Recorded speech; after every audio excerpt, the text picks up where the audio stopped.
আসসালামু আলাইকুম। আপনারা যে যেখান থেকে আমার ভিডিওটি দেখছেন, আপনাদের সকলের প্রতি রইল আমার পক্ষ থেকে দোয়া আর ভালোবাসা। কথাটা শুনে কি আপনাদের খারাপ লাগছে?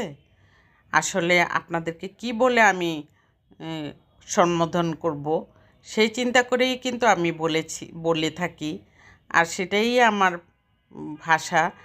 সেই ভাষা, যেই ভাষাতে আপনাদেরকে আপ্যায়ন করা হয়, আর সেই আপ্যায়নের মাধ্যমে আমার ভিডিওটা একটু আপনারা দেখে থাকবেন।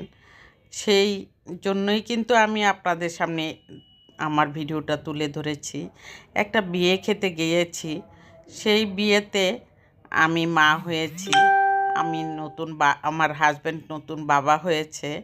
সেটার আনন্দ শেষ করা যাবে না। আর সেজন্যই এটাকে বলে উকিল বাবা উকিল মা।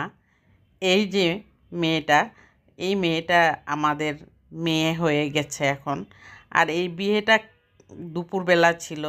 দুপুরবেলা বিয়েটা খাওয়ার পরে রাতের বেলা, অনেক রাতের বেলা সবার নাকি খিদা লেগেছে। সেই জন্য একটি মাত্র তরকারি রান্না করে, ভাত রান্না করে, ডাল রান্না করে দিয়েছি। আর ভাত আর ডাল রান্না করে ভাবলাম যে ভিডিওটা অন করি একটু। সেজন্যই এই পাবদা মাছটা রান্না করেছি।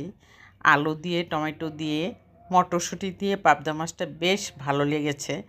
আপনাদের কাছে অনুরোধ রইল আমার ভিডিওটা যদি আপনাদের কাছে একটু হলেও ভালো লেগে থাকে, তাহলে অবশ্যই একটি লাইক দিয়ে কন্টিনিউ করবেন। আর সাবস্ক্রাইব করে অল বাটনে প্রেস করে রাখবেন, যাতে আমার ভিডিও দেওয়ার সাথে সাথে নোটিফিকেশনটা আপনাদের কাছে চলে যায় আর আপনারা দেখতে পান। সেই যদি ভালো লেগে থাকে তাহলে দেখে থাকবেন, এটাই আমার অনুরোধ। আমার অনুরোধটা রক্ষা করতে কি আপনাদের কোনো সমস্যা হয় যদি, তাহলে দেখবেন না। আর যদি ভালো লাগে তাহলে অবশ্যই দেখে থাকবেন এবং ফুল ওয়াচ করে দিবেন। একদমই ছোট ভিডিও করে থাকি আমি। আর এই মাছটা রান্না করতে গিয়ে মাছটা আগে ভালো করে ভেজে নিলাম। তারপর আমি এখানে আলুটাও ভেজে নিলাম একটু হলুদের গুঁড়া আর একটু লবণ দিয়ে। আলুটা ভেজে নিলে মাছটা, রান্নাটা অনেক টেস্টি হয়। সেই জন্যই কিন্তু আমি আলুটা একটু ভালো করে ভেজে নিলাম।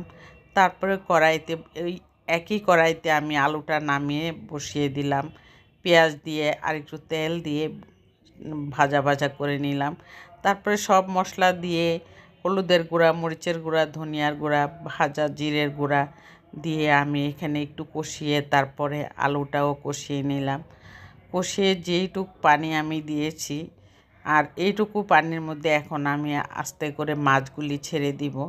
ছেড়ে দেওয়ার পর আমি মটরশুঁটিটাও দিয়ে দিব। দেওয়ার পর এইটুক পানি দিয়ে আমি রান্নাটা করে নিব। কারণ মাছগুলি আমি একদম খুব হালকাভাবে দিতে হবে, না হয় মাছগুলি কিন্তু ভেঙে যাওয়ার সম্ভাবনা থাকে। মাছ দেওয়ার পর আমি আর নাড়াচাড়া করব না।